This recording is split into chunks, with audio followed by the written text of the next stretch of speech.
Hey, everybody, and welcome to Sandra's Stenography and Shorthand Court Reporting Dictation. Thank you so much for coming today. I see I have some visitors. I see I'm waking some people up. And I see you guys practicing the dictionary building. Thank you so much for that. I appreciate it. And thank you for the thumbs up. You guys are awesome. Right before Christmas. Thank you. That was a wonderful Christmas gift. I appreciate it so much. And I didn't even have to go through a whole lot to get it either. So thank you guys. You guys are just the best. I love you guys so much. And today I'm bringing you some more dictation. Yes. And as I mentioned in the dictionary building video, that it might be kind of tough. So that's why I'm starting it off for my 100 word per minute writers. Which will also be for my 120. You know, I'm going to end up doing this at all speeds, but I just really wanted to start this out slow. Not too slow, but somewhat slow because it's, well, you'll see the reason why. This is case number 19, and this is guns, part 1. And if I'm not mistaken, there's a part 2 and 3. I know there is at least another part to this, a part 2. Might be a part 3 as well. And it has some words in here that I'm going to go over with you. So don't worry. I'll try to go over as many of them with you as I can. And because this is not short, that's why I really wanted to start this out for my 100 word per minute writers, because they may have this endurance underneath their belt by now. And don't know if some of the other speeds will be able to handle not only words that are in here, but the length of this. So as you see, if you've noticed and you've been with me all year, you notice that I have been steadily ratcheting it up. I have, since the beginning, have steadily been bringing you a little bit harder, a little bit harder, a little bit harder, and now a little bit harder. Because I can't baby you, you know, at some point you're going to have to just, like they say, get off the breast milk and start eating a full plate of food. And so let's get to the words in here. Instead of me keep talking about it, let's get to the words in here. Okay. Consultant, projectiles, civil. That's not a hard one. Let me see. Manufacturing, small arms, factories, rifles, pistols,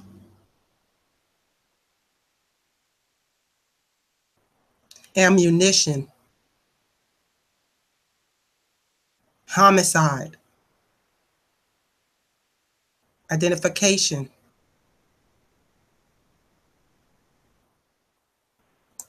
specimens,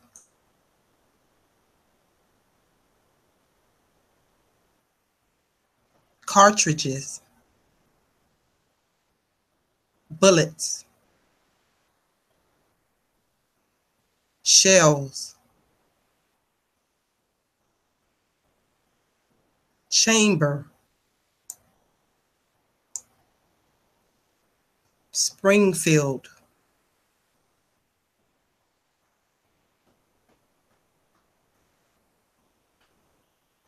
experiments,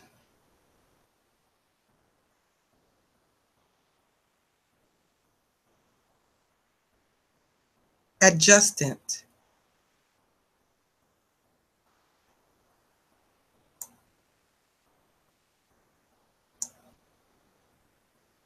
Smith and Wesson,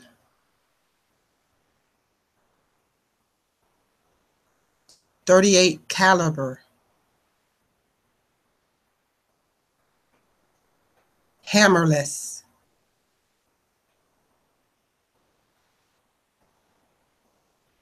cylinder,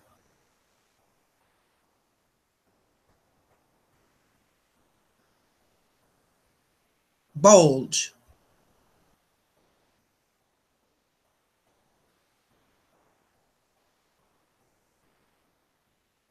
metal,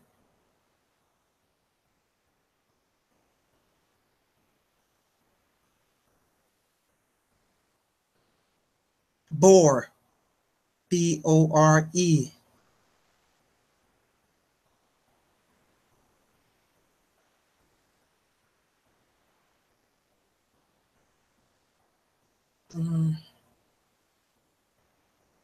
interior,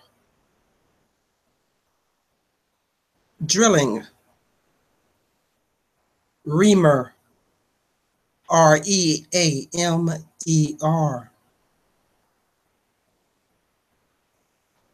groove, spinning, twist,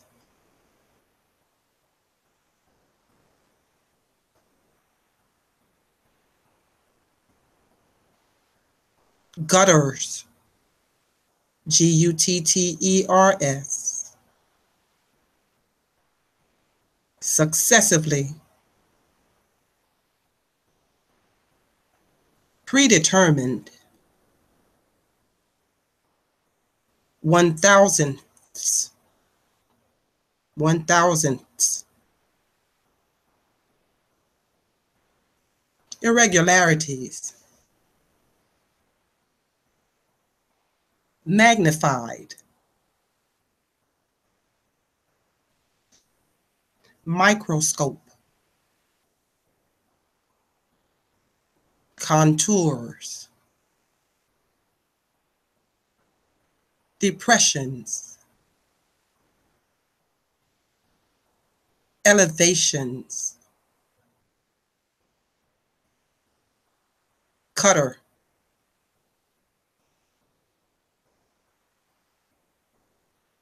rifling, crumbling, forming, scratches,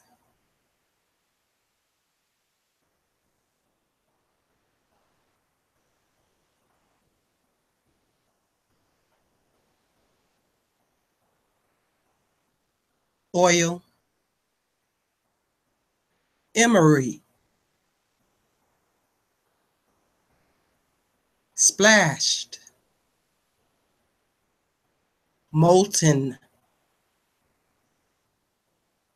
lead, L-E-A-D, solidified, coarser,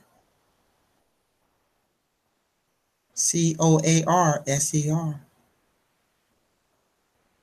longitudinal,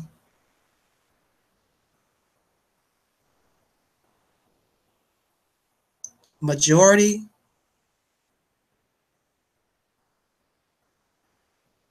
washer,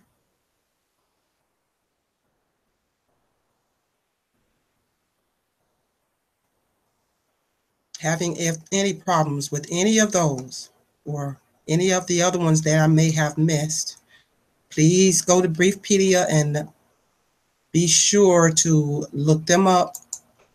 I'm not going to do that here because this is rather long and I just really want to get into it. But those are some of the words that are in here, and I did say in the other video that this would not be for the faint of heart.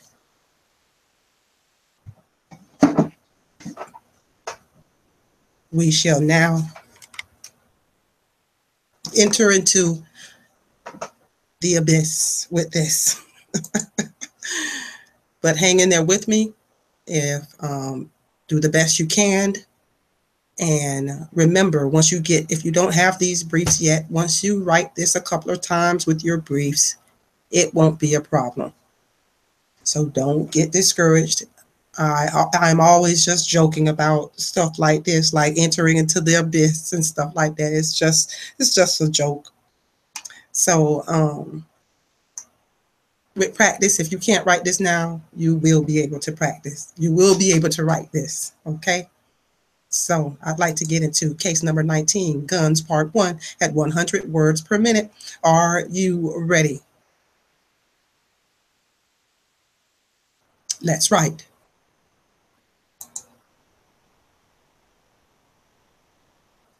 Question, what is your occupation? Answer, I am a consultant on small arms and projectiles in civil and criminal cases. Question, what experience and training have you had in connection with your work? Answer, with regard to small arms, I have been interested in them all my life. And for 15 or 20 years, I made a study of manufacturing methods. I visited factories as opportunities afforded themselves.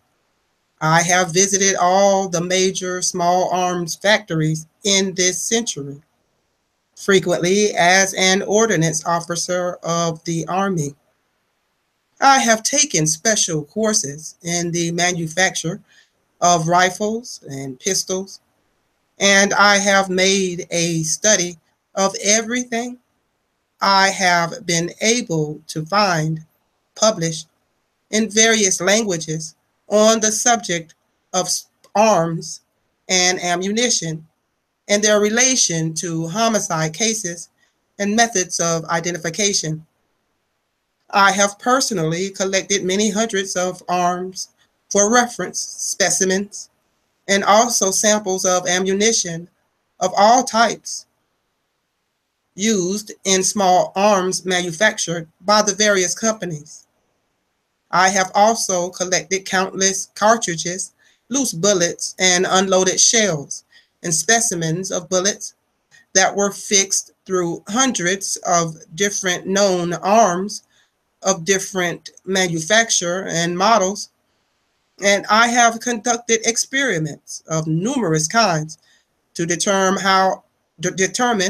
how bullets and shells are marked in leaving the barrel of a gun or in being fixed through the chamber of an arm. As an Army officer, I was on duty at Springfield Arms. There I conducted a series of experiments on the sequence of barrels made one after the other, firing bullets through them to determine whether the bullets passed through two barrels, made one right after the other, can be distinguished from one from the other. Question, what did you determine as a result of those experiments? Answer, that it is possible to differentiate between bullets fired from one of these guns and bullets fired from another. Question, were the bullets marked before they were fired? Answer, the test was conducted by the adjutant of the Army, who actually fired the bullets. He put his own secret mark on each bullet and then gave me the bullets to connect with the individual barrel from which it had been fired. Question, and did you connect them? Answer, yes. Question, will you be good enough to describe to the court and jury the method of manufacture of a small arm, such as a Smith & Wesson and .38 caliber hammerless safety? Answer, The barrel starts out as a solid chunk of metal in the form of a plain cylinder. On the end of the cylinder is a large lump, a bulge, where the breech action is hinged. But that has nothing to do with the bore of the gun. Through this solid piece of metal is passed a steel drill, leaving a rather ragged hole on the inner surface of the cylinder. Because this drilling is not what is commonly called a precision job, the main thing is to get a hole through the bar first, which may later be finished into a clean bore. In order to remove the scars of the rough drilling, a reamer is passed through, backward and forward, until the barrel is polished clean. It then looks like the interior of a shotgun barrel. Following the reaming, a rifle rod is passed backward and forward through that barrel. On that bar or rifling head is situated a small cutting edge. The width of that edge is the width of the groove which is to be cut. In this Smith & Wesson, 5 grooves are cut all equally distant. This long rod, considerably longer than the full length of the barrel, as I said, passes backward and forward, turning as it goes, so that the grooves will have a special twist. This spiral twist gives the bullet a spinning action and makes it go farther and faster than if it were not so spun. As the grooves are cut, instead of moving the cutter around, the whole barrel is rotated. The first operation shaves out a very tiny shaving of a metal from the interior of the barrel. Then the whole barrel is turned and a second groove is spun. Another fine shaving turned out, and the barrel turned again, and so on, until 5 shallow gutters situated an equal distance apart have been started. The cutting edge is then jacked up by a wedge underneath it, so that on the next draw it will cut deeper. Thus, successively, deeper cuts are made until the grooves have reached the required depth predetermined for that arm, which is, as I recall, 5/1000ths of an inch.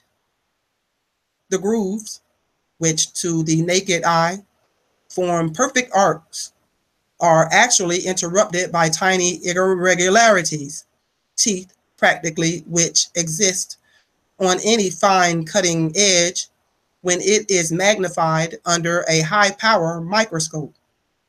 As a result, the bottom of the grooves, instead of having beautiful contours, have little hills and valleys, a perfect row of tiny little depressions and elevations, which correspond with the tiny teeth on the edge of the cutter.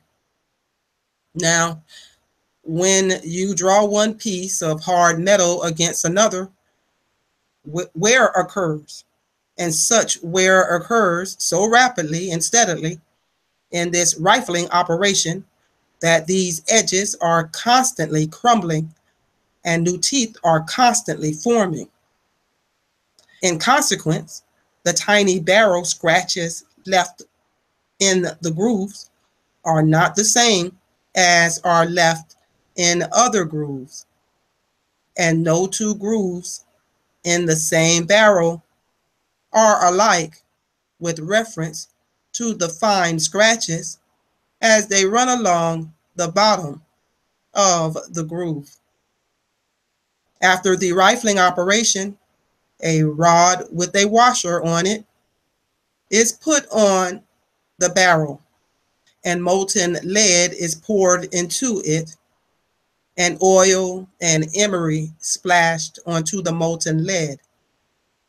After the lead is solidified, it seeps into the cracks, and this slug of lead is worked backward and forward to remove what it can of the coarser scars left in this operation.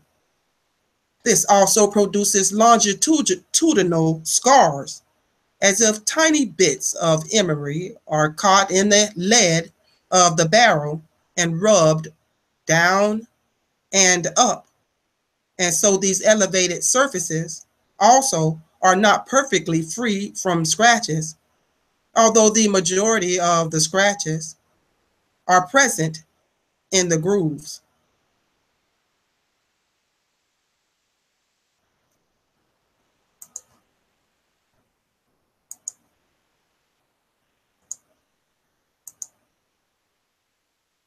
So that was some Q&A endurance.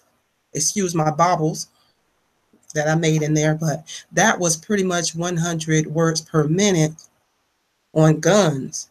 And so this will be is what it is like when you're out there taking someone down who is an expert in firearms. And I've recently done some other videos about guns. Can't remember which one it was, but it had a lot of 38 caliber, or was it? Oh, which one was that? Because the guy was asking the witness, the lawyer was asking the witness, was it a 38? Could it be a 38-aught? And the guy was like, well, I don't know. I've never shot one of those. Well, could it have been a something, something, something? And the guy was like, yeah, it could have been. And then, it just goes on and on. I forget which video that is, but that's some good practice. And this is some good practice too, because I'm sure sometime in your lifetime, you're going to come across somebody that just knows all about these guns and cartridges and shells and specimens and bullets. And you will remember and think back fondly. I remember this. I've got this. This is nothing. I've done this. This isn't hard anymore. I can take it all down without even one problem. So thank you so much for coming today, and enjoy your holidays. And as always, happy writing, everyone.